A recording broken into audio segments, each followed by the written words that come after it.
We'll go ahead and get started here. So welcome back. It seems like you all are trainable, so this is a good first step. So we didn't have to, maybe there's other people training you out there, but appreciate you getting back here on time. You know, we're gonna have a lot of fun here. We've got about an hour and a half. So how we're gonna run this panel is not dissimilar from the last one, but try to be about 15 minutes per presentation. So each one of our panel members knows they're trying to keep their comments to 15 minutes or under. Try to reserve about 30 minutes or so for Q&A. From you in the audience, I have plenty armed, and I'm armed and ready here myself as well, but please think about your questions. We'll take the questions at the end of the panel. So I'm gonna go ahead and introduce the panelists here up front, and then we'll kind of have a fairly natural transition between the panel members as I try to be, IT guy. So we'll see how that goes. So you can see everybody's names and affiliations up here on the screen behind you. First up will be, and I'll go through all four of them now and then also down. Keith Yamamoto, Dr. Yamamoto oversees strategic planning as well as research activities at the University of California, San Francisco School of Medicine. And after his PhD in Princeton, he came to UCSF in 1973. He served as the chair of the Department of Cellular and Molecular Pharmacology, as well as, of course, an international leader in studying the mechanisms of signaling and gene regulation, there at UCSF. So look forward to his comments about peer review process. Second speaker of the day will be Vanessa Chan. Vanessa is currently professor of practice at the University of Pennsylvania in entrepreneurship and helping to showcase how to turn our undergraduate and graduate populations into innovators, which will, of course, this whole panel, I should have said up front, our whole panel about how do we accelerate scientific innovation to benefit society. So we have a very broad topic. So in essence, we can cover about everything here, right? So any questions, fair game for these folks. When you go back in Vanessa's background, before Penn, for many years, about 13 years with McKinsey, helping corporate folks innovate. So great experience there, as well as being an entrepreneur herself in her redesign company, and of course, many different talks and service across many committees and structures after her degrees at MIT and Penn before that. Seema Kumar. Seema comes with us from Johnson & Johnson. Again, looking at every component of our panel members in terms of connections from industry, from academia, from centers around the country. Seema is Vice President of Innovation for Global Health and Policy Communication with Johnson & Johnson. And it really is about connection, and she'll talk about trust issues with helping enable healthcare around the world. And Seema comes with a great background working across the pharmaceutical sector in a variety of roles, and going back to her training, and experiences at MIT, as well as the University of Maryland, and her prior colleges back in India as well. So a very broad global experience to bring to the table as well. And then last but not least, our final speaker of the day, before the Q&A, will be Katina Michael. She's professor in the School for Future of Innovation and Society, in the School of Computing, Informatics and Decision Systems Engineering at Arizona State University. Before that, she was Associate Dean of International Work at the University of Wollongong in Australia, and where she worked in the School of Computing and Information Technologies since 2002, and had international appointments at places such as Nanjing University in China and the University of Southampton in the UK, as well as doing work in Singapore. So again, a very, very broad experience there. And she researches predominantly in the areas of emerging technologies and the secondary interests in technologies used for national security and their corresponding social implications. So talking a lot about emerging technologies, both the pros and the cons, on how you manage through that. And I should have introduced myself up front. I'm Bill Provine. I'm proudly here, I guess, when I'm in AAAS, on the board of directors of AAAS, as well as a member of COSUP, the organizing group that's here. In my day job, I'm actually on loan from DuPont, a large multinational company in a variety of specialty product applications that you probably heard, like Kevlar and Nomex, as well as I'm leading an entrepreneurship center right now called the Delaware Innovation Space in Wilmington, Delaware, to help science entrepreneurs take technology from their labs into the marketplace through startup companies. So now I will turn the floor over to, as I talk and and IT manage at the same time, to Keith Yamamoto, he will start us off here with the first talk of the session.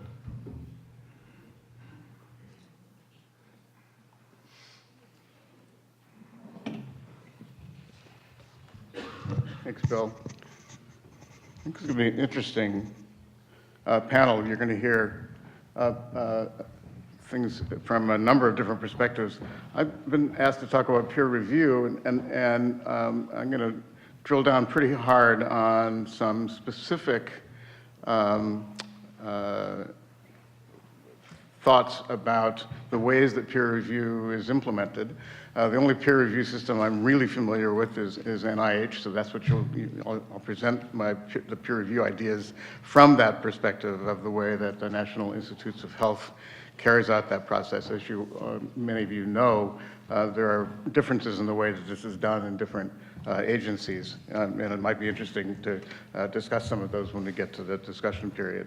The title, as you see, is are there ways that the peer review system can actually foster and reward transformative ideas? And the notion that I'll put forward is that we need to make some changes that would embolden that process so that that process could then better enable fostering and rewarding transformative thinking. So let's back up, and I'll just start by reviewing some fundamental aspects of NIH peer review that many of you are very familiar with. Sally Rockey is in the audience. She ran this endeavor when she was Deputy Director for Extramural Research at the NIH. It's a big endeavor. The National Institutes of Health reviews about 80,000 grant applications per year. Those applications are funneled through a system in which each grant application is evaluated by a panel, a committee, congressionally chartered committees of about 20 or so chartered members, 200 of those. And you can see I just picked out a few of the titles of those committees so you can get some idea of the grain size and the texture that's involved in fractionating biomedical research into 200 pieces. How's it done?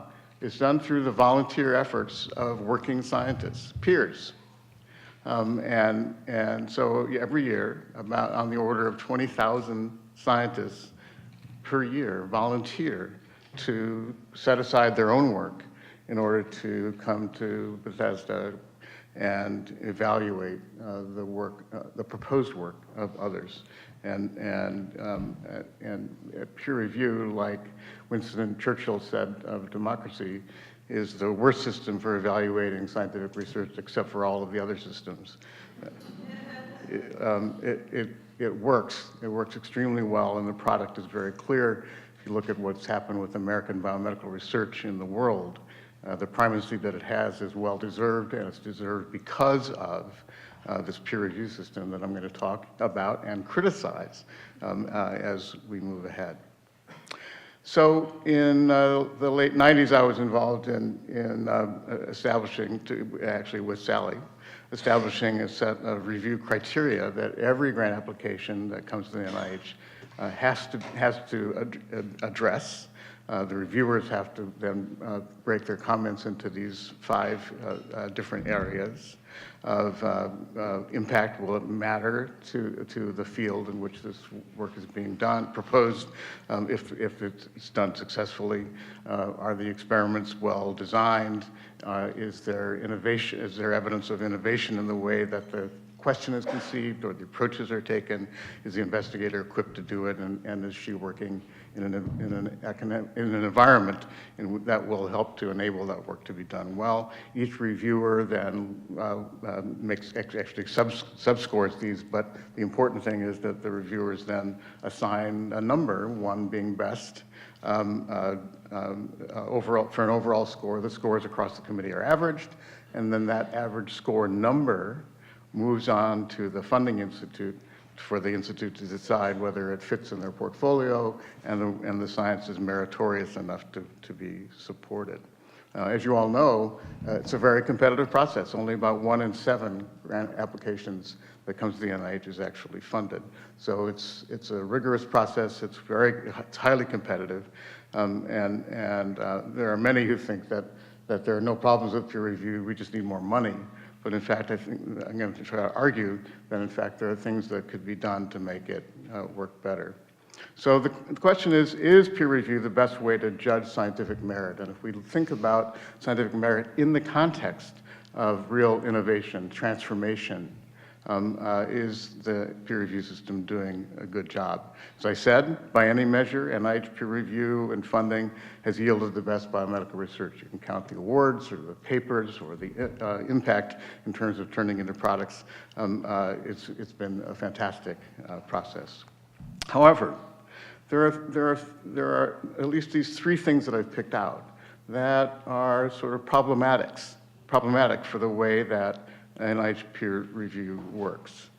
First, the study sections have a relatively narrow focus, or quite narrow focus. You saw from that list as you read those titles that they drill down in pretty small grain size on the problems that they address. So the expertise that comes to those panels is relatively narrow, and because they're broken up in the way that they are, it means that different kinds of experimental approaches, thoughts, concepts, and new discoveries are siloed from each other depending on whether the panel is focused on a particular symptom or a disease or organ system.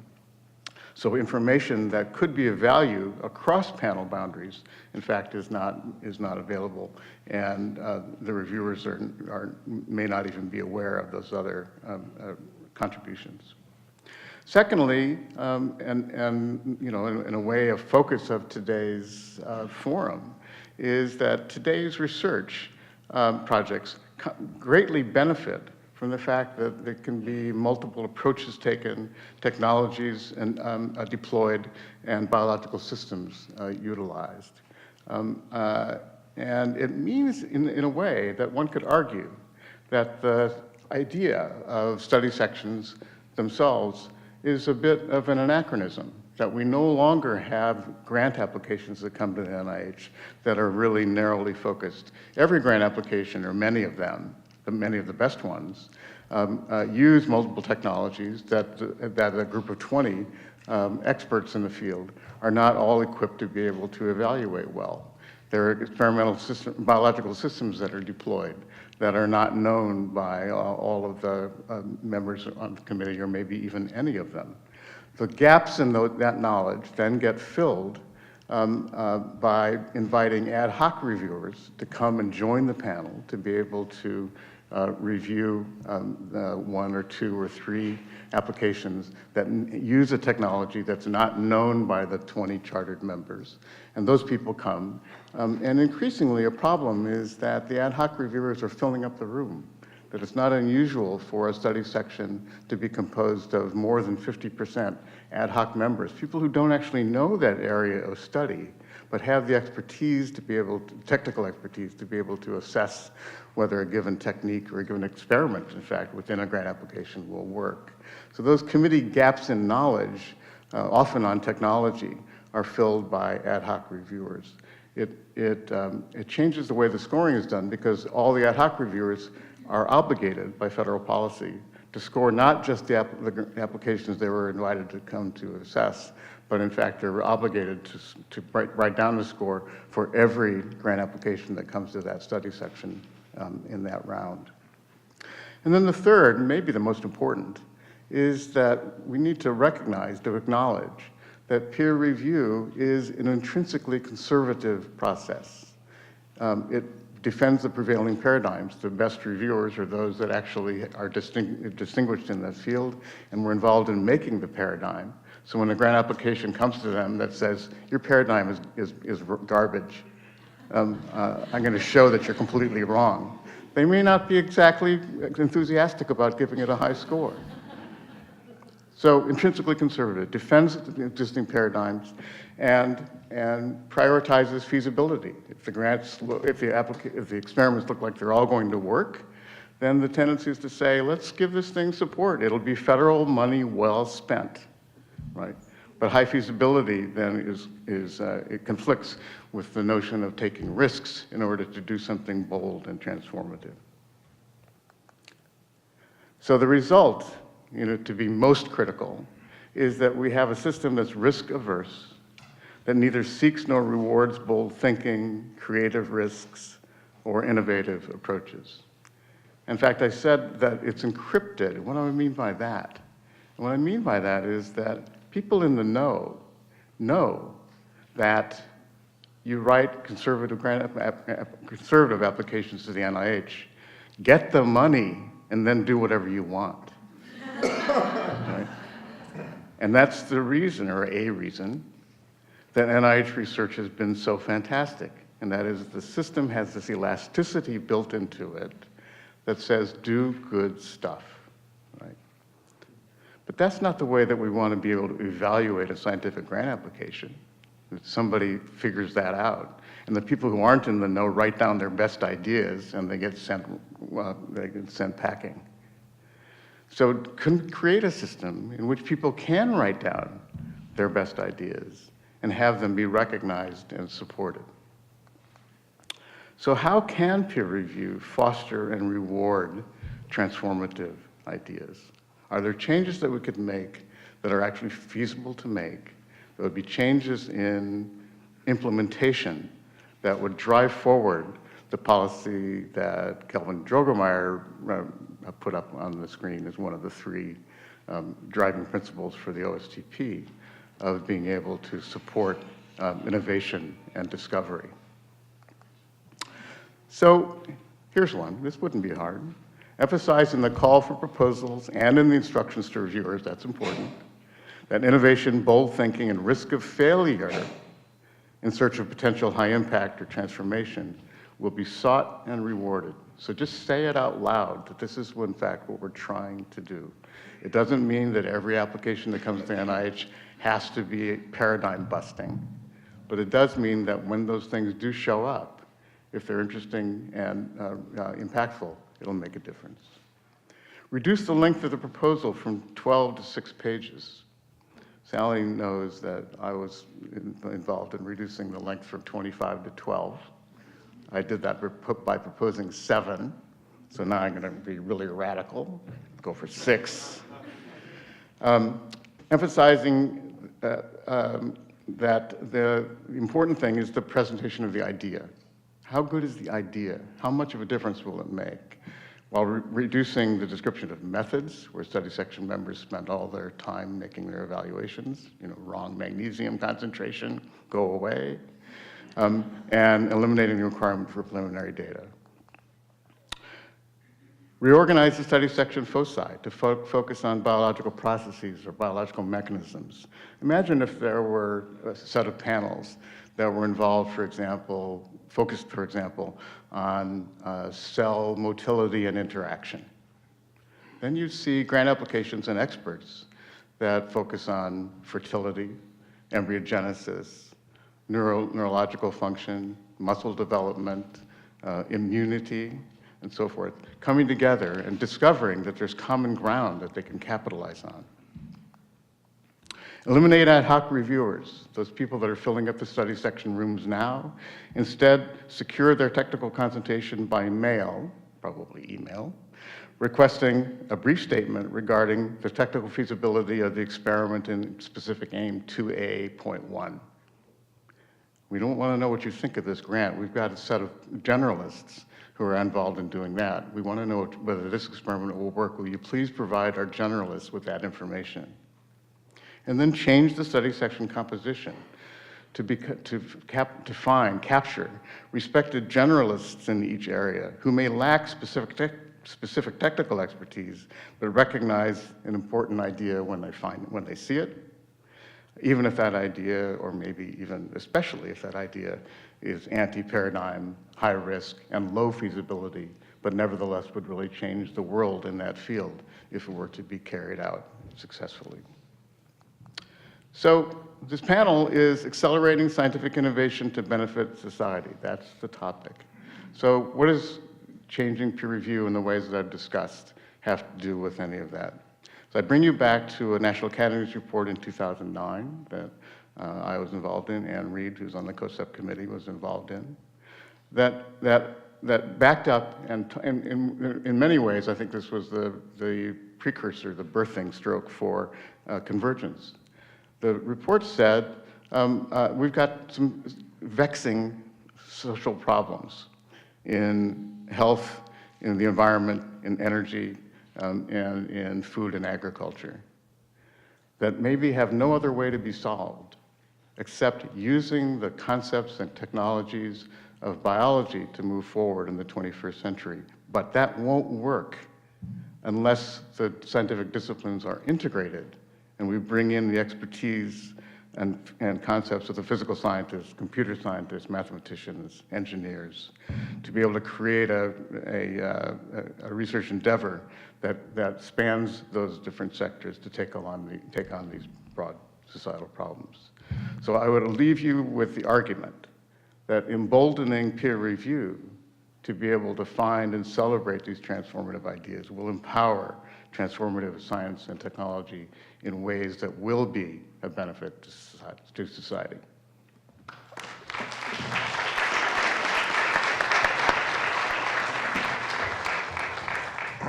All right, a very high bar, Keith. Thank you so much for that.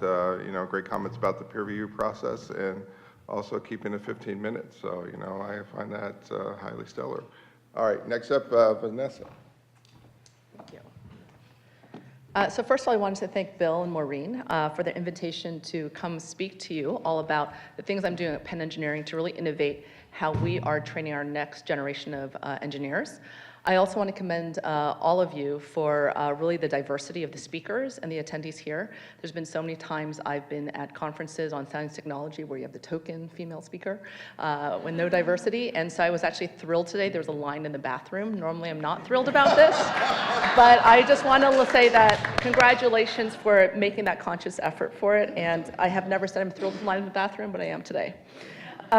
So I wanted to actually start off by sharing a little bit of the context of where my perspectives come from. I'm a little bit of an unusual engineering professional. I'll explain why. Which is, I'm pretty traditional in the sense I started my undergrad at Penn Engineering.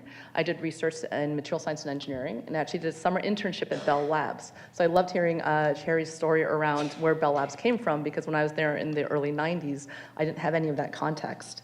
I then went on to MIT to get my PhD, where I did research in nanotechnology. My PhD was sponsored by NSF, and I also spent time at IBM Almaden during that time, another great research center. And I normally don't share this, but it's this audience, so I had to. It culminated in a first author science paper for my PhD, which was on nanotechnology. And since you guys are all the hosts of science, I'm thrilled to share that with you. And then I did a postdoc in Germany, so I did some of the international travel that was mentioned. I spent 2 years in Germany, courtesy of NSF and Alexander von Humboldt, doing a postdoc in organic chemistry in the University of Ulm and learning German, which was super, super fun. Then I did something kind of unusual, which is I left and joined McKinsey & Company. My plan was that in research, things are becoming much more about companies, and so it'd be great for me to get 2 years of McKinsey experience, bring that back as a university professor. Except I went to McKinsey and I fell in love, where I spent all of my time at the interface of technology and business, helping clients who had really deep technology portfolios figure out how to have more of an impact on the billions of dollars that they're spending on R&D.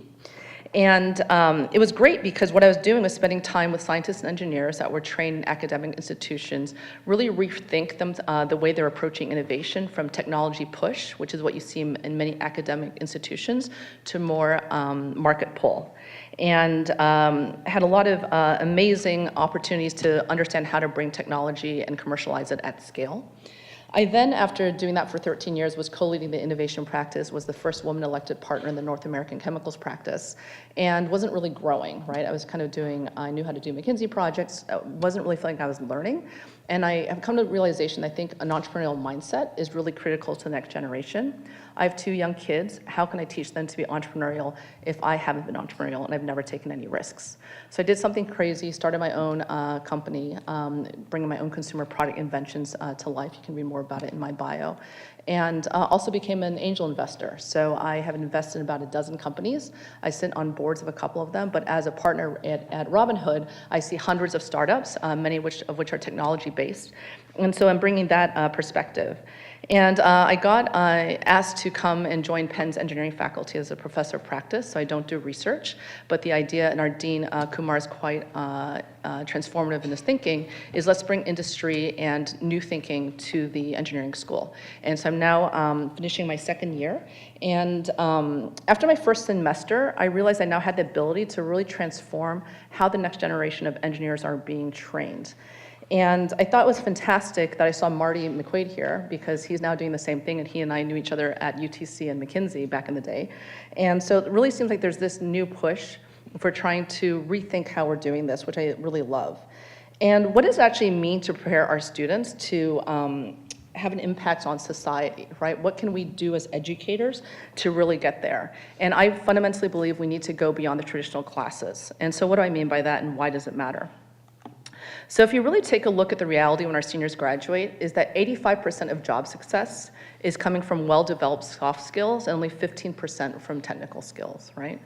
And so if that is the case, right, when I came out of MIT and Penn, I was never taught any of these soft skills. And the reality is that my first year at McKinsey was awful. Because you come from a mindset where I defended my PhD, so I was like, queen of the world, to needing to work in teams, right? Which is kind of, okay, what does that mean? And so McKinsey, luckily, was the very first consulting company that did not hire MBAs. In fact, more than half of McKinsey is non-MBAs. And their idea is we can teach business to people who have technical depth. It's harder to go the other way around. And so they have a great training program to wire us to have the soft skills and to learn business.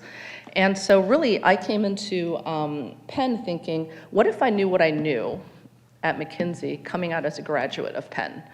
What if I was able to complement the deep technical skills that traditional classes give with readiness in the workplace? Our engineers will just be able to have an impact immediately in ways that I was not able to when I graduated even from MIT. I was much more around technology push, was not clear how to work on teams, and I think this is really important. And I heard some of the other speakers, like Cherry, talking about educating the future science workforce and how it's transdisciplinary and the need to work in teams, right? We don't get taught how to do that in many of the institutions.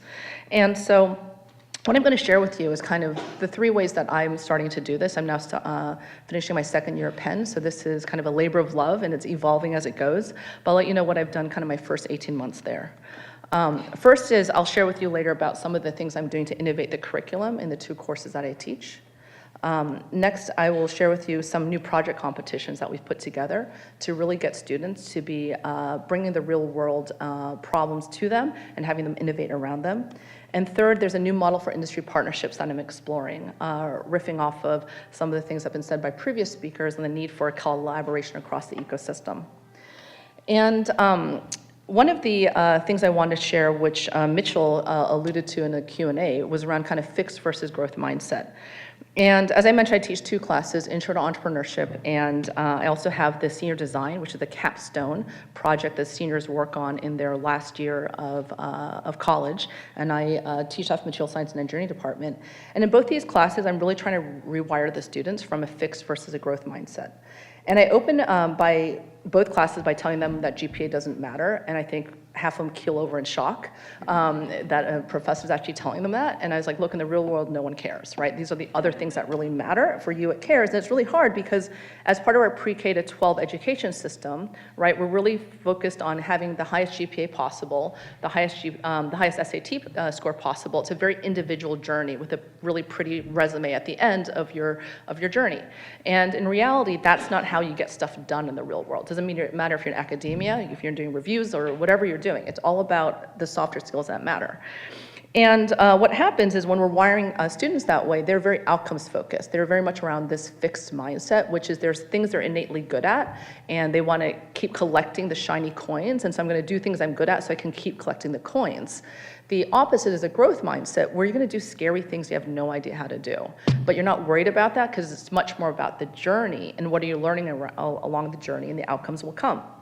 And so it's something where it's challenging to do. And you heard Keith, my fellow panelist, mention that he's really trying to get transformative ideas that are innovative, bold thinking, and risk of failure in search of something that has high impact or is transformative. That's the growth mindset, right? But we're not wiring anybody right now in education to be thinking that way when they graduate. And so through senior design, I've really reinvented the curriculum where it's much more around trying to drive this in the context of their senior project. And this is just an example of the kinds of skills I'm building in my students. One is kind of around problem solving. It's the first time they have an abstract problem where there's no curriculum and no test, and they have to figure out what they're going to do in 8 months, and they have a really hard time, especially with time management. And then when things aren't working according to plan, how do they pivot and be scrappy? I spent a lot of time on individual effectiveness, right? Teaching them how to give and receive feedback and not be defensive. Teaching them how to manage upward. They have a scientific advisor that's their boss. Sometimes they may not see eye to eye with their boss or can't get a hold of them. What do? How do they handle those meetings? The biggest thing we really spend a lot of time is working effectively in teams. And I have Vegas rules in my office, which is whatever goes on my office is not leaving my office. So I encourage people to come when they're having issues with their teams or their advisor. I coach them on what to do. They come back if it worked or not, and we go through this whole development process. And at the very end, I just had my last lecture yesterday, there's a self-reflection they have to do, where there's a grading rubric I give to the scientific advisors. I ask all the individuals to fill it out themselves on what the team did well, what the team could have done better, what they did well, what they could have done better. What I tell them is that if they're delusional and give themselves 100% across all the dimensions, they will get a 0 from me. But if they're honest with me about what they did well and what they didn't, and if they admit, look, I didn't do any work, they'll get 100% marks from me because it's all about self-reflection in the real world. And it's not about looking good in front of others. And it was amazing. I ended my first year last year, and the self-reflections for my students was transformative from when they first started to the very end, how open they were and how much they've grown through that. And that was really, really inspiring as an educator. I spent a lot of time around communications, especially elevator pitch, and helping introverts have a voice, especially a lot of women sometimes, are intimidated. So I start off class where everyone has a tennis ball. I throw them a tennis, I started off where I had them throw me a tennis ball, and that was a disaster. Then I threw them a tennis ball. But you can't leave my class until you have a tennis ball in your hand. And basically by the 4th lecture, they realize, okay, we're gonna speak, and I no longer need the tennis balls. And we spend a lot of time around external networks, right, and awareness. So they learn to go speak to other people, and it's something they have a hard time doing. And especially material science, understanding how commercialization works. There's a big nuance around that where we sit in the value chain, and oftentimes we never talk about that in material science department. So I teach them value chains and things like that. And so really this is what I'm trying to do is get them to think more about these kind of skills. And so coming out of that 8-month, yes, they have a research project. I'm less concerned about the project itself. I'm more concerned about the journey and are they building these things along the way. And the feedback so far is we had our ABET review last year, and it was recognized one of the strengths in the department. I've been invited to talk about real-world skills here and other places. The State Department had 32 people over at Penn, and everyone mentioned they haven't seen a curriculum like this, and were encouraging me to continue. And students, as all the professors know, can be horribly mean during feedback, and we've got really great feedback from the students themselves saying how much they really, really love this. And so that's kind of what I'm doing from a curriculum standpoint, and it's evolving along the way. The second thing I want to talk about quickly was around kind of new project competitions. And so we got a generous donation from Jonathan Rothberg, who's an amazing entrepreneur. And really what he wanted to do was figure out a way to do makeathons. So I'm a maker. You'll see the startup I did was all my own consumer product inventions that I make. And so the idea was, can we have a makeathon, which is kind of a hackathon, but with physical products. And so that's what we launched last year. And the idea was to build these kind of real world skills through a makeathon. And so, what we did was we we chose kind of 3 sets of healthcare problems that they could innovate on, brought people like clinicians to come talk about those problems so they could use those as a source of innovation. They then were walked through 2 different design studios to actually understand how to start framing solutions to the problem. Some people had never prototyped before, so we had a design studio focused on prototyping. We then encouraged them to choose some to do early prototypes using duct tape and pencils or whatever they wanted to do. And then we had a weekend where they basically were getting feedback from people and then taking that feedback to iterate on the early products. And then they were making them and then continuing on with that and then presenting it and feeding them along the way over that 48-hour period, a lot of snacks. And then they did a pitch on it. And so it's been pretty incredible seeing, we've had 200 students go through it, 2 catalyzers, 7 schools have been involved, and all these kinds of mentors and judges along the way. And just, to share some breaking news is that one of the companies or projects was a group of 3 freshmen that did it in the first catalyzer, 2 engineers and a Wharton, and they just got accepted to Y Combinator for an idea that came up through the Rothberg Catalyzer. And this is, for those who don't know, Y Combinator is the most powerful accelerator in the world. They've created about $100 billion of market value in 13 years. Airbnb came through them, Dropbox, Reddit, and now one of the Rothberg Catalyzer teams are through it. And what they've developed is an IoT platform to really integrate a lot of the alarms and sensors going on in a hospital room. So there's a dashboard that nurses and others can do better. And so this is really, exciting. And so that's, the kinds of things we're doing around new project competitions. And the third leg is really around a new model I'm creating to develop corporate partnerships. I learned a lot through the Fortune 1000 companies I've worked with, and I'd love to bring that exposure to my students. And after 13 years at McKinsey, I know how to navigate really complex organizations. The traditional academic collaborations have been professors asking companies to fund their research, and I want to do something bigger and bolder than that. And so I had a chance to keynote Comcast's Innovation Award ceremony, which had their top 400 innovators in October of last year. And the head of Comcast Technology Center, Tony Werner, who controls $4.5 billion of their spend, said it's crazy Penn Engineering and Comcast doesn't have a relationship because we're a technology powerhouse in your back door. You guys have amazing talent. What can we do together? And so this is the new model we have, which is, these are the goals for Comcast. These are the goals for engineering. And they have great problems. We have great engineers with solutions. So what can we do?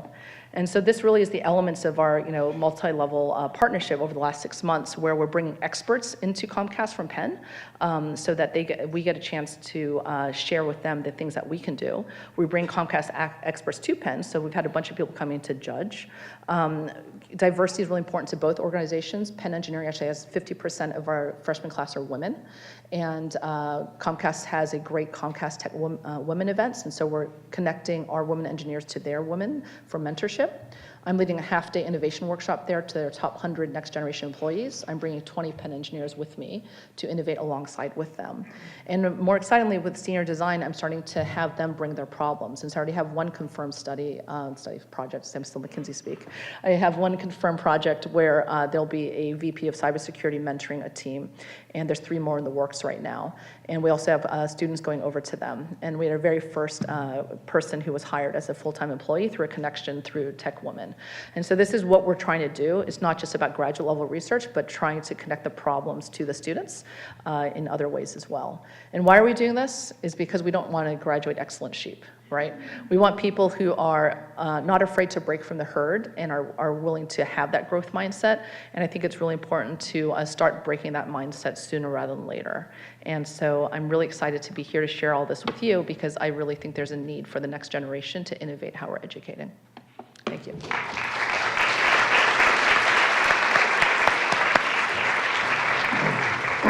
Thank you, Vanessa. If I only knew 85% of my success was my soft skills, I knew something was holding me back, but now I need to reflect a little bit further. Now transition to Seema Kumar with Johnson & Johnson and talk a lot about trust and healthcare innovation. Seema?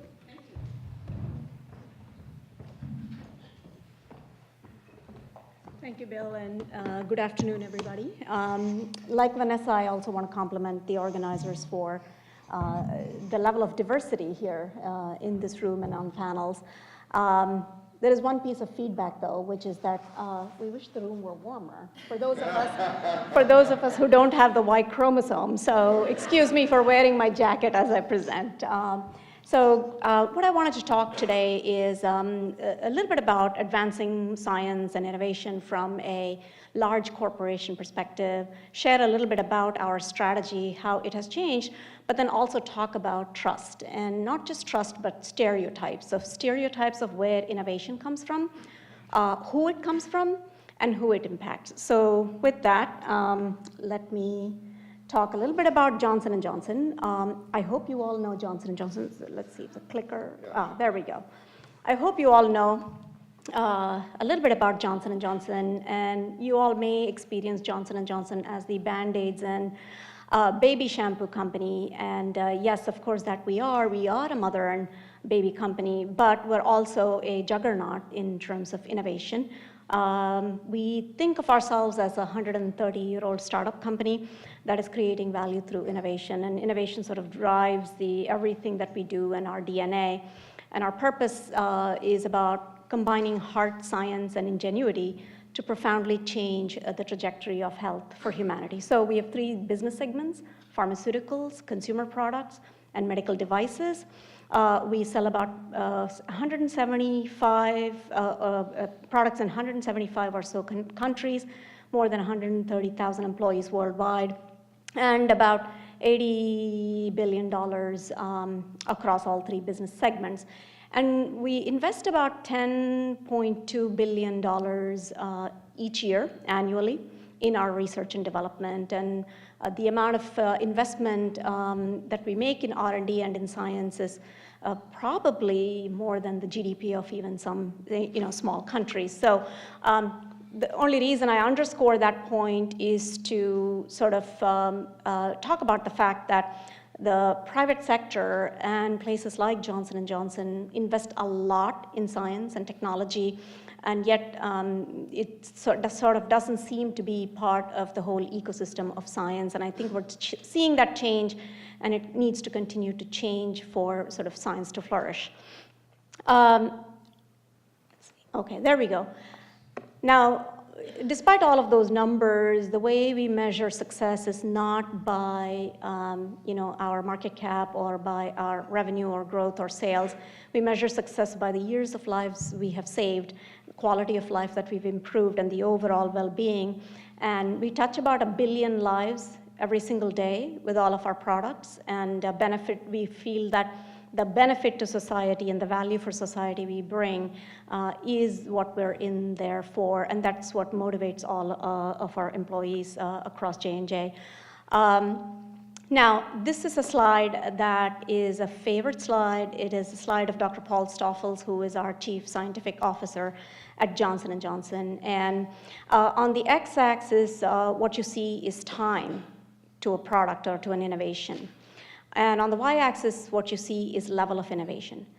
Typically, what happens is in an industry, especially if you take the pharmaceuticals industry, from where you start, and by the time from discovery all the way you come to the market, if you start at a level of innovation that's measured at the level of the gray bar that you see there, what happens is eventually in product development, little by little, you lose some characteristics as you study through discovery, preclinical, phase 1, phase 2, phase 3, little by little, your product loses some of the original value proposition, target product profile that you started off with.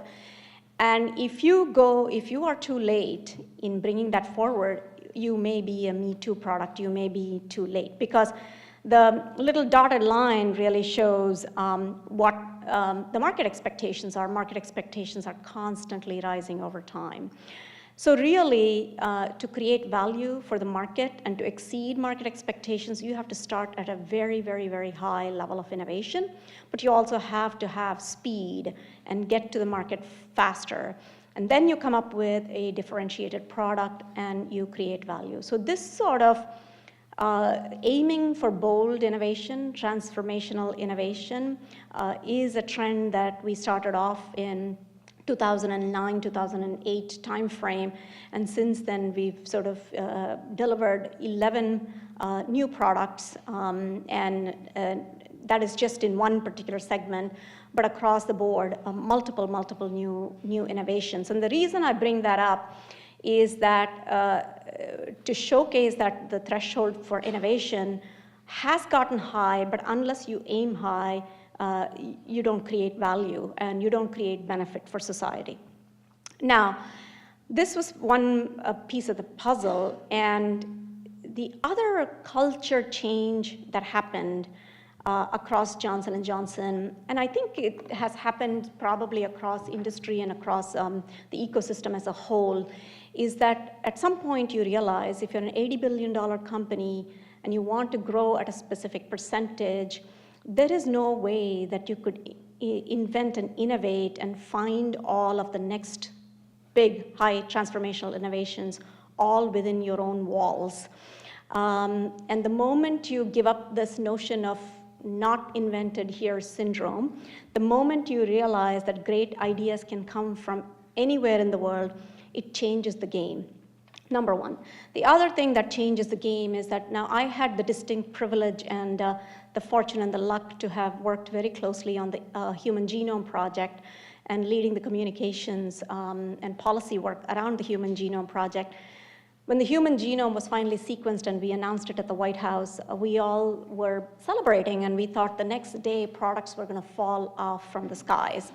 Because you start believing what you write, and after writing and writing and writing that the Human Genome Project was going to be so transformational. And then I left MIT and I went to the Broad Institute and then went to Johnson & Johnson, and I realized how difficult it is to take something that is an idea and a discovery and then actually make it into a once-a-day pill that somebody can take to cure their cancer.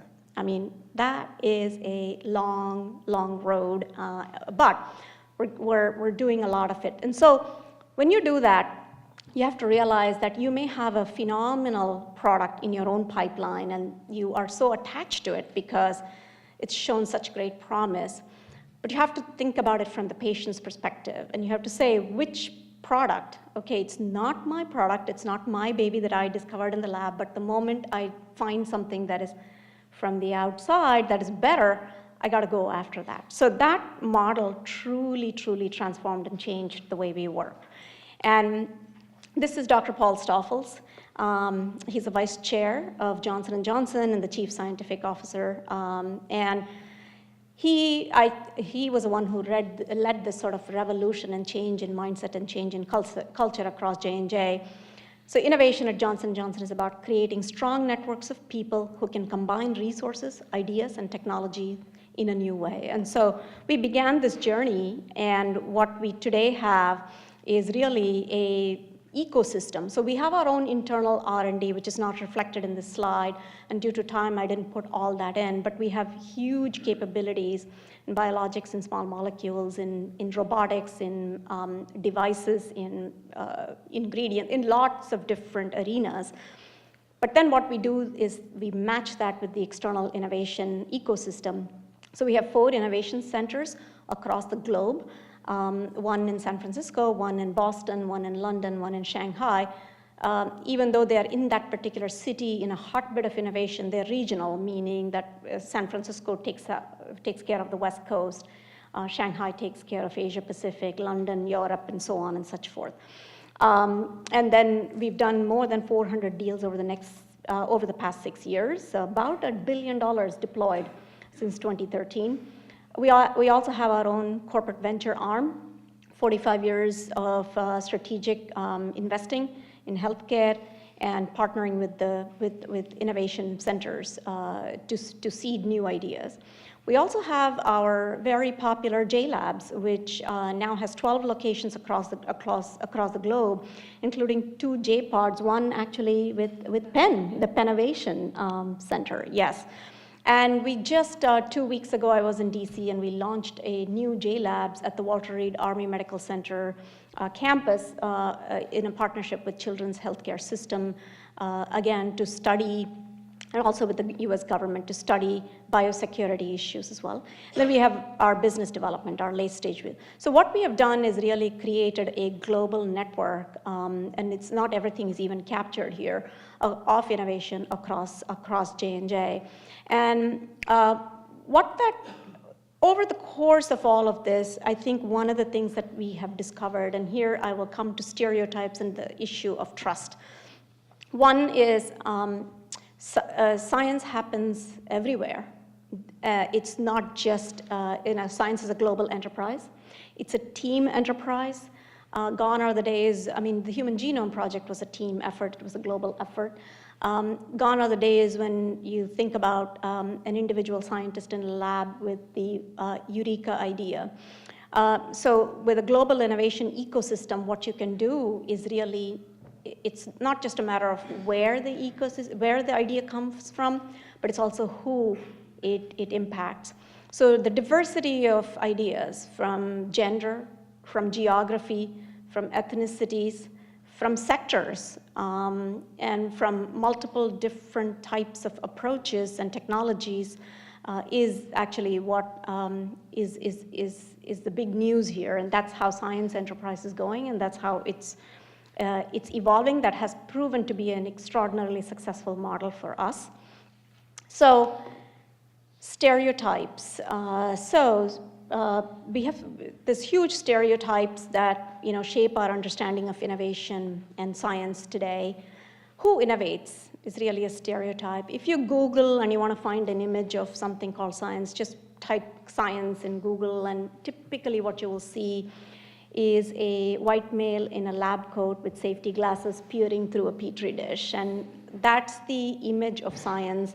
But science is happening everywhere. In particular, what is shown here at the picture is 4 African innovators, entrepreneurs who have just extraordinary ideas for innovation in Africa, for Africa, but also for the world. And so this speaks to where does innovation come from. So innovation comes from all over the world, and I think we have to be open to ideas. What happens is that we end up sort of sticking to the fixed mindset, to use your terminology, Vanessa, and not the growth mindset. And the growth mindset means, looking for ideas from all over the world.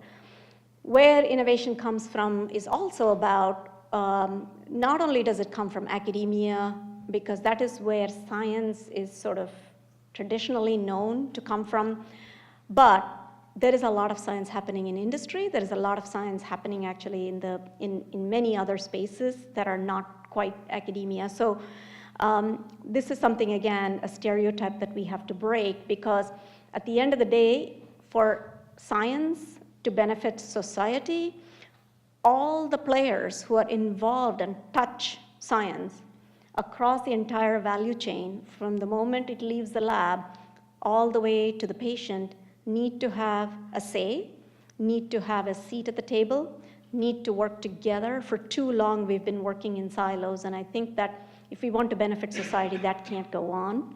Similarly, across disciplines. What sector drives innovation? Again, I think I've kind of spoken to it. Even today, I think we have, there are many, many, many places where science is being discussed, decisions are being made, where industry is not allowed at the table, and which seems to me to be very, very, very myopic. As somebody who left academia and went to industry and see the value creation there and what it takes to translate something to benefit society, to not have those sort of conversations is a big missed opportunity. We're leaving a lot of value on the table for society. And then again, gender and age and so many other stereotypes are there across the science and innovations landscape, and we've got to address those, because from a gender perspective, if you're not using half the population and the brains, if a great idea can come from anywhere and we want to use 100% of our brain, wouldn't we want that rather than using a piece of the brain or only 50% of the brain? And then what impact is innovation having? We need to make sure that at the end of the day, society agrees with and has a voice in the innovation that we choose to do, and the impact that it can have across geographies. Finally, why does trust matter? I think we're all looking at some of the things that are happening across the science fields. Trust in science is at an all-time low across everywhere. And I think that as a group of folks who are invested in science and who are champions of science, we need to come together to actually create and enhance trust in science. And for that, it is going to require, first of all, breaking the stereotype. Second, scientists can no longer just stay in the ivory tower, because unless you engage with society and unless you have a two-way dialogue, science will always remain something that is impenetrable, inaccessible, clinical, and very soon will become sort of its own, sort of may even become irrelevant, quote unquote, in the eyes of the public. And so engaging society is important.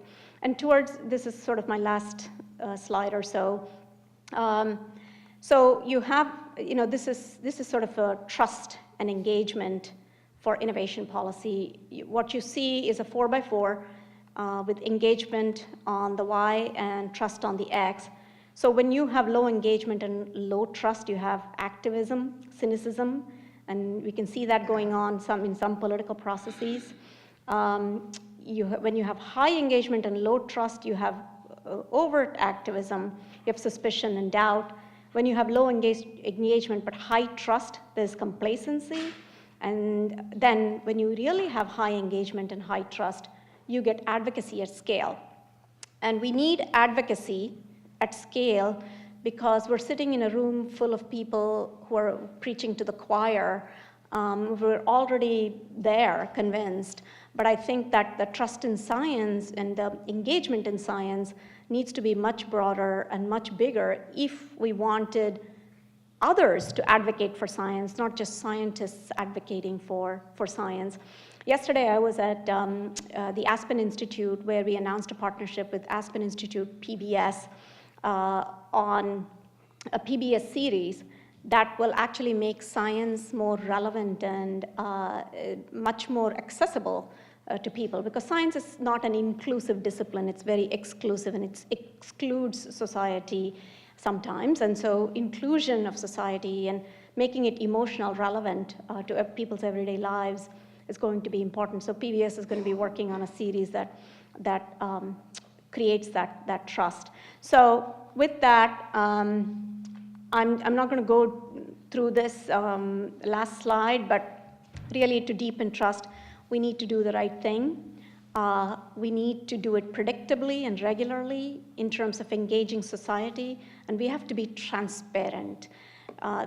Transparency is the #1 word that we see in trust barometers across the spectrum. So they don't believe academia, they don't believe big government, they don't believe big industries, they don't believe anybody except people like themselves. This is, the trust barometer shows. Partly because of transparency and partly because of lack of inclusion. So, as scientists, as champions of science, we have to do better in generating trust and engagement with society and with members of the public. Thank you.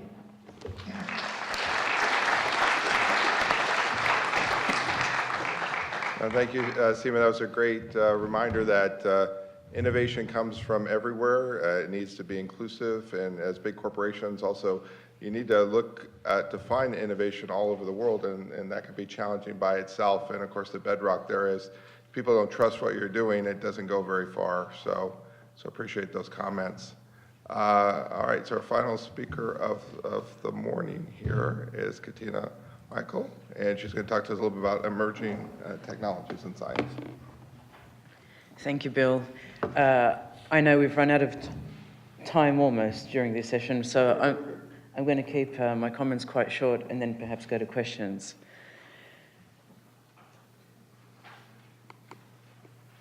unintended consequences of emerging technologies, anticipating societal issues.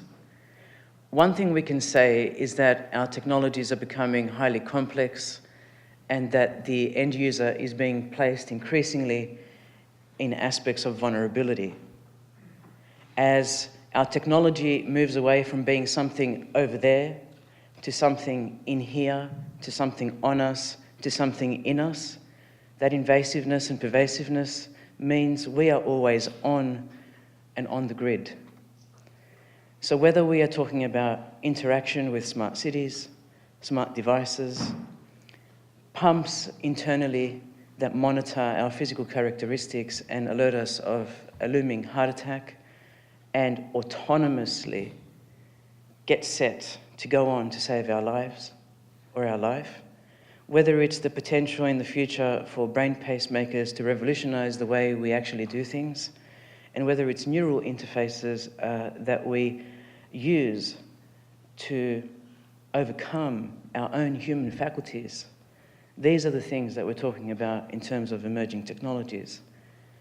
We can say that we know what some of the consequences will be, and to use Donald Rumsfeld's analogy, the known knowns and the unknown unknowns. You know, there were 3 categories, and that's on my last slide, which I'm just going to stay at. So some of these are intended and anticipated things, some of these are unintended and unanticipated, but there's one category I want to focus on. That's the category I've sort of called invalid. So Donald was able to go through the known knowns, the known unknowns, and the unknown unknowns, but he purposefully left one category out. It was a quadrant, it wasn't 3. He left out the unknown knowns. You see, ladies and gentlemen, one of the reasons that we find ourselves in situations that are so complex and asymmetric, when things don't work, when we try things that we know we shouldn't try, is because those unknowns are known to us. Big corporations don't accidentally find themselves in a data breach. They don't accidentally leave passwords unencrypted. They don't accidentally follow you on the road using your smartphone when you've said don't. They don't accidentally embed sensors in devices that are called hubs to measure your smoke detector sensitivity and your human activity monitoring. None of this is an accident. And so when I talk to you about unintended consequences, there usually is a negative connotation. I ran an artwork back in 2015. I'd taken my kids to a 1-month camp where we disconnected as a family.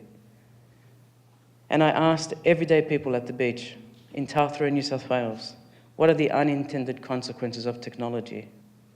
Out of the 100 people I surveyed over a month, as they happened to be in my vicinity, talking with me and my kids at the beach, only 3 could give me positive consequences of technology. 1 or 2 were neutral, and the others were really negative things. I was shocked when a young man at a nearby skateboard rink said to me, "Death." 2 days ago, my son lost a young man to that. A friend. Perhaps some would argue it was an indirect consequence of technology, being bullied online. But it's everywhere, and it's going to burst our policy at the seams, our laws, our regulations, the way we deploy. And so the question is, what do we do about this when we anticipate the unknowns? Well, the first thing is, can we do something about it? Can we intervene? Can we not cut corners? Can we see things like privacy and security as being part of functional specifications and not bolt-ons or add-ons when we get found out?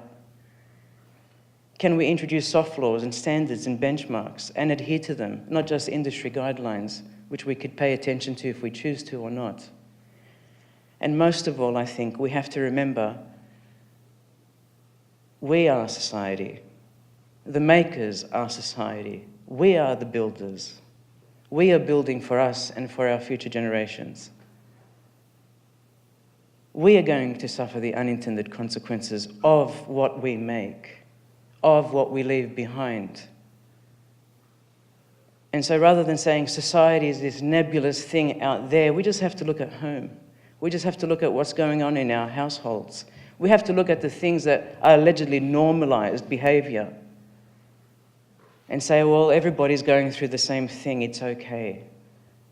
It's a mass market unintended consequence.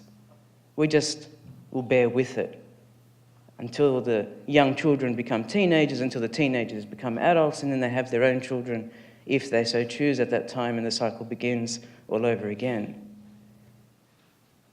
We have huge work to do as the rest of the world tries to get ahead, and we're still talking human rights, which we should be, by the way.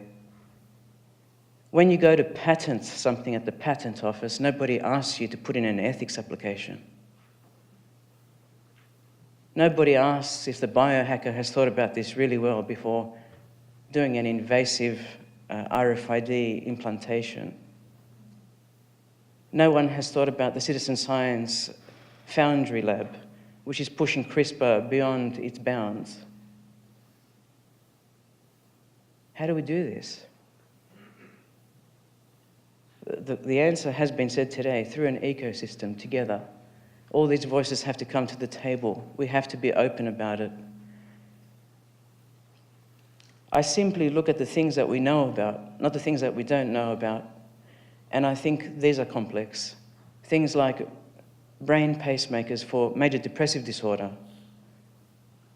About a third of people are resistant to drugs who suffer from MDD. And so we're experimenting on them live.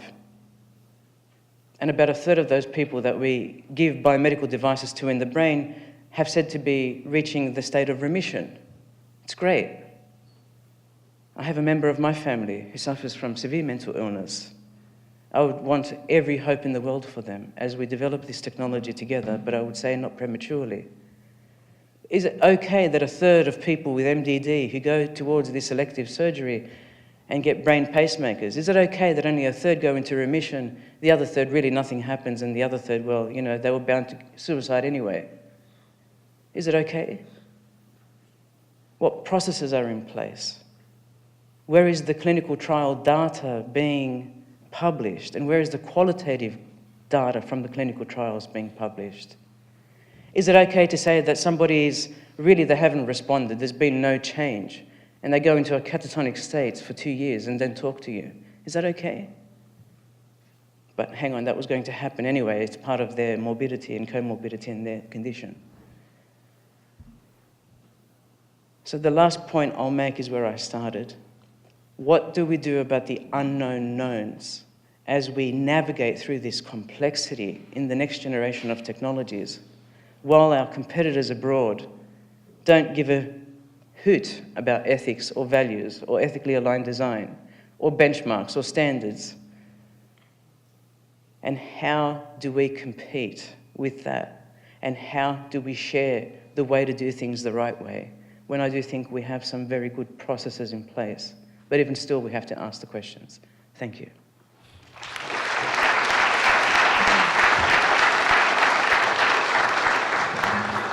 Thank you for those very thoughtful and stimulating comments, Katina.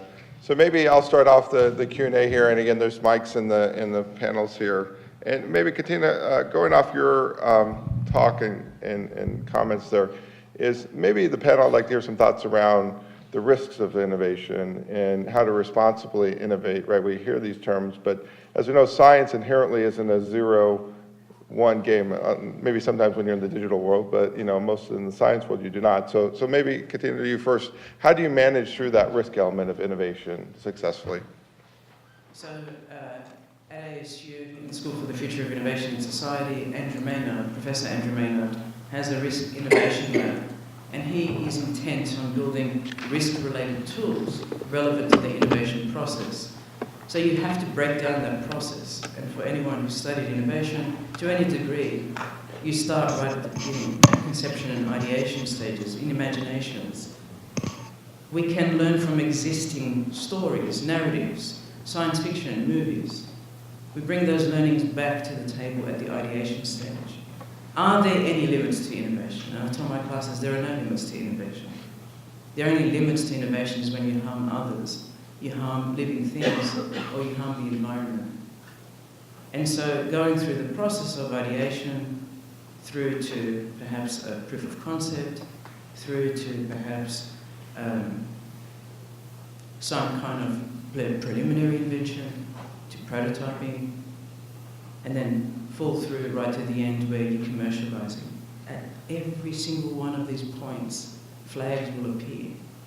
And perhaps the valley of deaths that we suffer are not because of the technology's failure to do what it says it does, but rather because there's something wrong.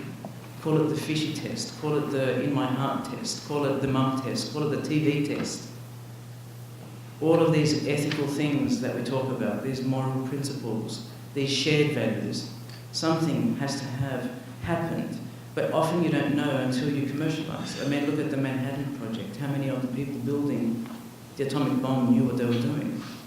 They weren't told. It was piecemeal. And sometimes that's how things are. I don't think inventors purposely come out to build something that's going to have unintended consequences. But as we go through the stages, unfortunately other things interfere. It's money. One of them is money. And how do you get a product out there? You need money. Money's not a bad thing. It's not, you're never going to get a product to market because it's a good product. There's got to be a lot of financial backing. But at any of these stages, you're creating tools that keep you within bounds. It could be in the guise of innovation games. It could be in the guise of writing stories and futures. And then reflecting back on all the various possibilities. So I would ask you all, if you're interested, to talk to the Risk Innovation Lab, Andrew Maynard, back at SFIS at ASU. Other comments? Yeah, Seema? if I could totally agree. And I think that just two examples I'll give. I spoke about the Human Genome Project. So one of the things that happened in the early days of the Human Genome Project was a recognition, probably maybe a couple of years into the project, that this was going to have huge implications for society. And so immediately there was established a body of work called ELSI, or the Ethical, Legal, Social Implications of the Human Genome Project, all the way from can you patent genes to, can you clone humans to is it okay to play quote unquote God with the genome and so on and such forth. So I think that was a model. You could argue, how well it did or not, but the model of actually having the ethics, sort of stand side by side with the science, or was a good model, something for us to think about. And then at Johnson & Johnson, we have an ethics committee so that we look at, because we know that most of our products actually touch people and go inside of people, so we have an ethics committee that looks at everything from compassionate access to clinical trials and to impact on human beings, to lots of different things, stem cells, CRISPR, all of those things are all things that we look at, to your point. But I think we are in this, those are at least the knowns or known unknowns, but here there are the unknown unknowns, I think, is where we are today with all the, the technology world. And I think that is ripe for some sort of solution along the lines of the ELSI project on the human genome. Yeah, I think we're all talking about innovation needs to have a heart and a soul, I think, as part of also the science. But maybe why keep it moving? A question out here. Yep. Grant Allard, Clemson University. This is for Professor Yamamoto, although if others have thoughts, would love to hear. You made a very poignant critique of peer review. You left us with a cliffhanger of, we think we need to go more boldly. What specific type of policy would you advocate for being able to make peer review better, but then also maybe include the democratic needs of society, and being able to also allow it to address the needs of society? You know, I think that what we've learned as we've watched the scientific research endeavor unfold is that we don't know enough to know how to focus our investigations on some social ill or need, and that we've done better because we're so naive about the way that biological systems in my area of work how they function, that we can't make these predictions. And so we've discovered that simple curiosity-driven inquiry is what makes things move forward, what allows us to come across new ideas, concepts, ways of thinking, ways of doing, that then have these big societal impacts. And so I guess what I would say is that what we want to do in creating a scientific enterprise, in this case funded by the federal government, is to do everything we can to simply unleash that curiosity drive that people have. Humans are intrinsically scientists.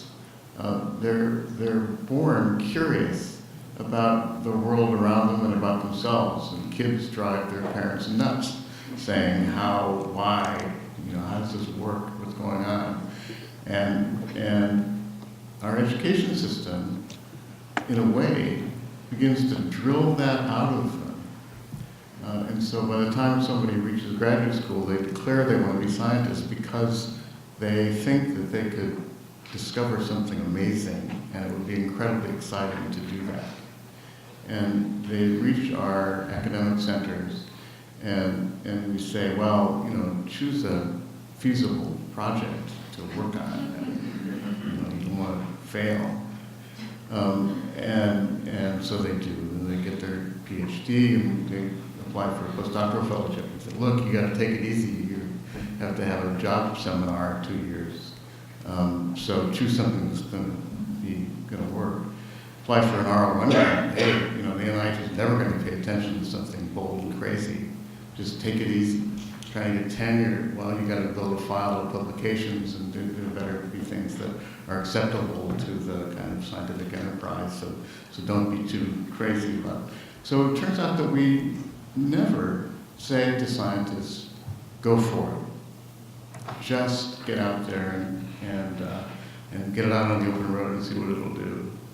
And I really do believe that if we can move away from that and create a scientific culture, in this case peer review and support, that actively says to the community, this is your chance to really do something bold and crazy, that it'll change the trajectory of discovery in ways that will have impact.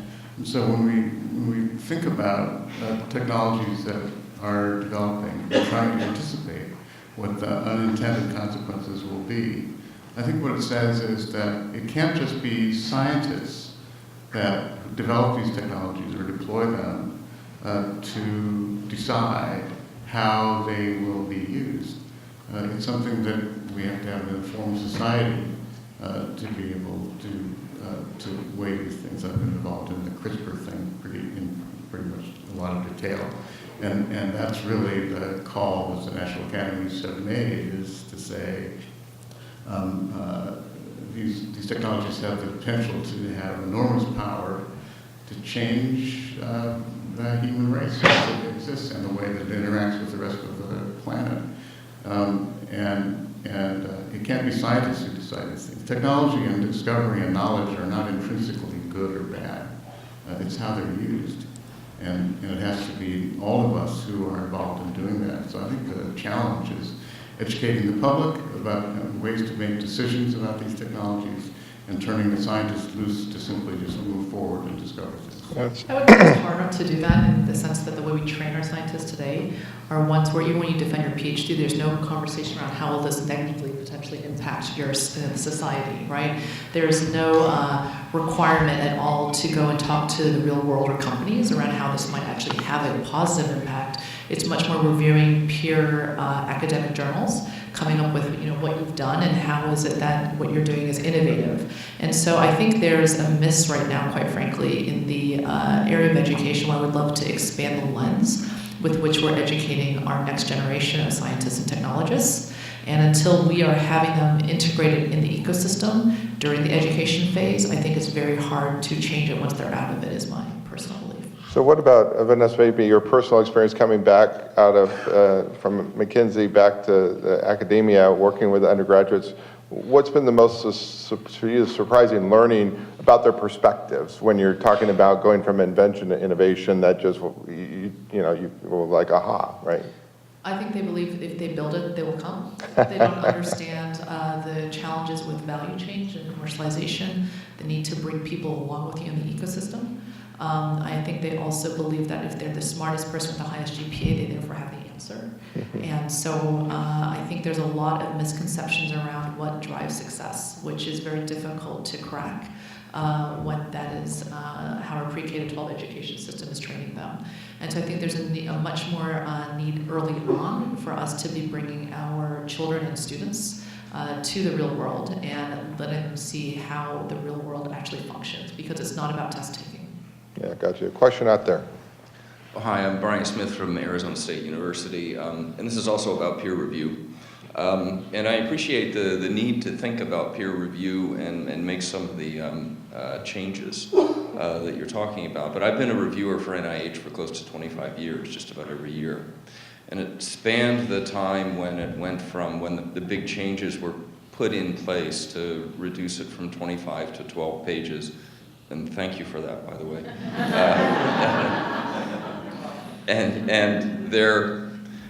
But at the time, there was a much more subtle change that I think had a huge impact on biomedical research in general. And that was before, we would always get instructions that we were to review the scientific merit, but not the relevance to the biomedical mission of the institute we were reviewing for. Then, after the change, it wasn't that we had to do that, but that we could.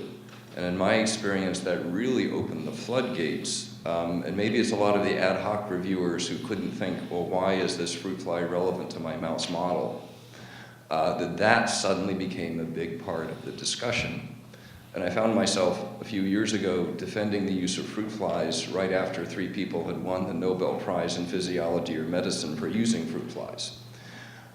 So I guess I would make a recommendation as we think about how we fund scientific research, and peer review is fundamental, it's the bedrock to it, is that we think through how study sections, both at NIH and NSF, evaluate the relevance to the biomedical mission. Maybe your panel of generalists would be in a better position to do it than ad hoc people, but at least some thinking about how that process should take place should be part of the evaluation. And then second, for NIH in particular, it would be great to see a broader discussion and consideration of the value and development of more non-traditional animal models. Beyond fruit flies even. So those are 2 of the things that I think would be great from my experience as a reviewer to see. Yeah, I agree with you, and I think that if we did have, rethought the constitution of the panels so that they were more focused on problems we have in trying to solve biological processes and understand mechanisms of these processes. That simply by doing that, by that kind of reorganization away from organs and symptoms to biological processes and understanding them, I think it would broaden the thinking in the way that you described, and it would allow panels to sort of back up a little bit away from the minutiae that they're focused on, to ask, how will this really move our thinking in understanding this biological process? And not will it change the way that we think about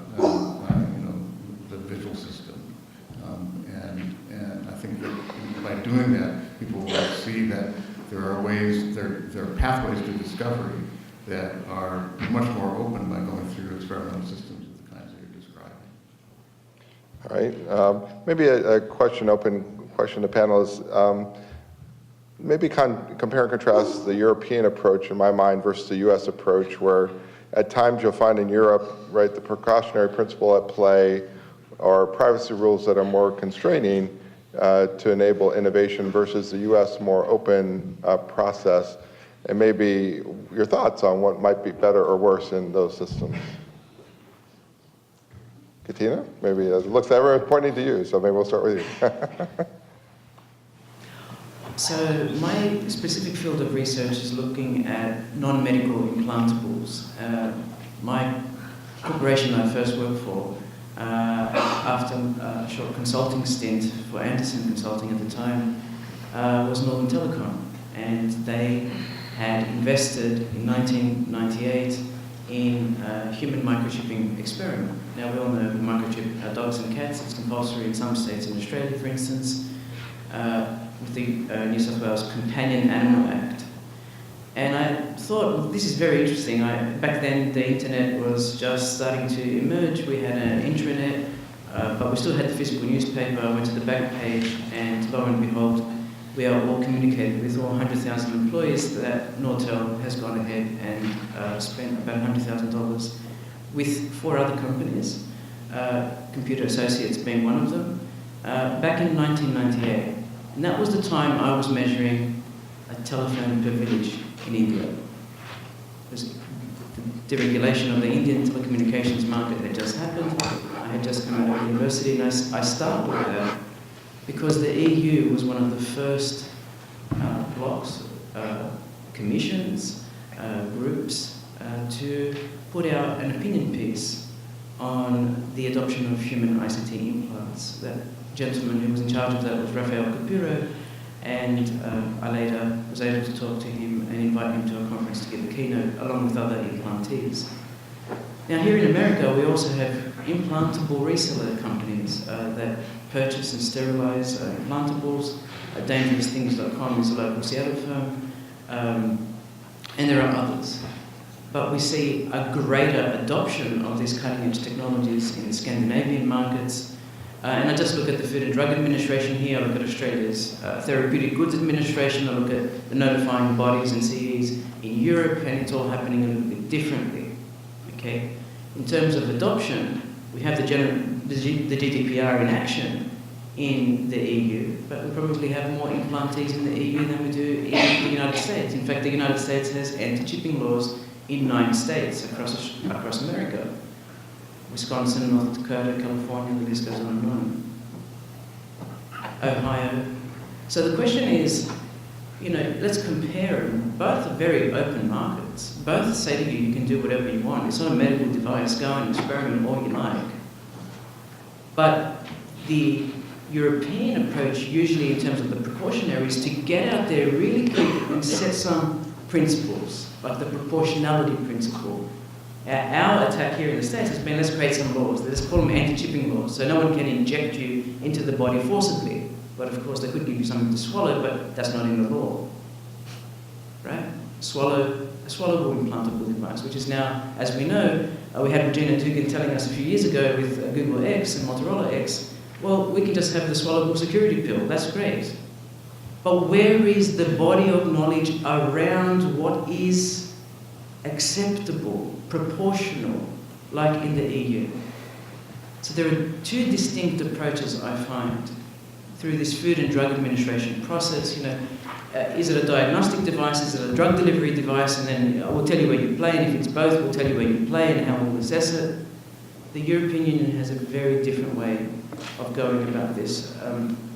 But I think we have to all come to some congruence here as a global worldview on where we stand with these kinds of technologies. What about Neuralink interfaces? The ability to think and have what you're thinking about come up on your screen. Is that good if I'm walking down the street and there's a brainwave machine somewhere measuring how I'm feeling? Is it okay to do these things? When I look at different markets, and the distinct thing here is in the States we have you have to opt out. You are automatically opted in. Whereas in the EU, you need to opt in. These are the two distinct levels of choice. So in the future, when we deploy smart cities here in America, and we will, I hope we'll ask that question of opting in of citizens, and then still opting in to the level of what data are we opting into, consenting to, giving away. So, and there are different models to discuss. And there can be cultural standards as well that factor in. Maybe one last question from the audience? I'm holding up lunch. Yeah. But I wanted to ask Professor Yamamoto, so I'm Joan Centrella, I work at NASA, I'm an astrophysicist, and I heard a talk last month from the Space Telescope Science Institute about the way they do their peer review for Hubble Space Telescope allocation. And for at least 5 or 6 years, they have noticed a systematic bias against women PIs. And they tried this, they tried that. Nothing worked until the last cycle where they went to a dual anonymous peer review process. And that changed the gender bias. And it also brought in, had some positive unintended consequences or unexpected consequences of bringing in people from other institutions who might not have gone into the game. So they're running this now. They had a small sample. They're running currently they've got a very much bigger sample, 1,000 proposals, and they're going to see if it still holds. But it was very interesting. It was the first time I've seen anything. Have you thought about that kind of bias? And I know it's not easy to make dual anonymous work, but have you thought about that? Yes, I think it's essential that we do some experiments like this at the NIH scale. I'll just say that and I think there are some experiments planned in this way to, at least they have 2 rounds of review. I've reviewed twice for the Gates Grant Challenges. And in that process, every grant is first read in an anonymized way. You don't know the investigator or the institution, or the country, in fact. It's a global challenge.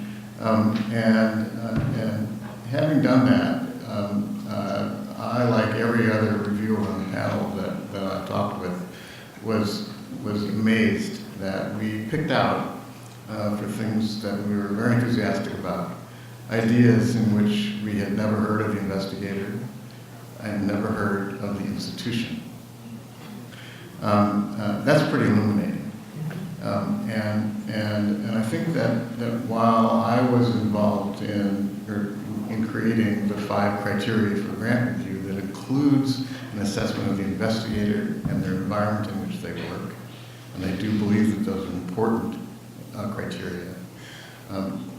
Knowing what we know about bias, I think it's essential that we undertake some experiments very vigorously to try to counter those problems. And I think that a 2-round review like that at the NIH would be really good.